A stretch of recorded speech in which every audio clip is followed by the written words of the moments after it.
Trolls. We've all seen them, we've all fought them, and some of us have even played them. However, not all of us know their origin. You see, the original trolls of Azeroth were called the Zandalari.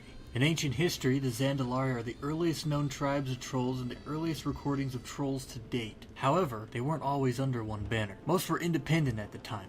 Like most trolls today, these early trolls worshipped the wild gods, or as they like to call them, the Loa. These trolls would gather around a mountainous region of southern ancient Kalimdor. You see, these mountains were home to the Loa, making them very sacred to the trolls. The lesser tribes claimed small mountains and hills, whilst the mightiest tribes claimed the highest peaks. They called this mountain range Zandalar, and the trolls living amongst them were deemed the Zandalari. Over time, shrines built and small encampments settled were transformed into a lavish temple city called Zuldazar. Most trolls during this time were humble priests or scholars vying for unknown knowledge rather than war.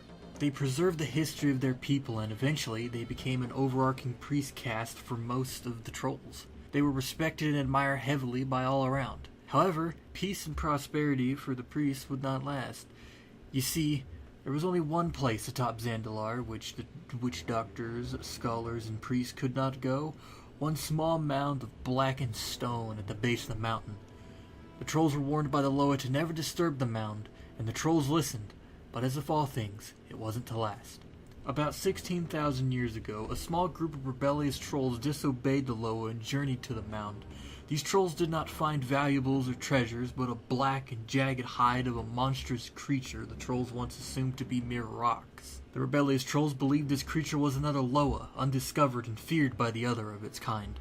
Vile rituals were performed in order to wake the beast, and after numerous attempts, the trolls succeeded. However, the beast they awoken was a Cathraxi general named Cathix. The trolls who revived him were rewarded with a swift death. Cathix then proceeded to assume control over the burrowed Akir around Zandalar and ordered them to destroy the troll civilization in order to please their old god masters. From the depths of the subterranean empire known as Akir, the invasion of Zandalar began.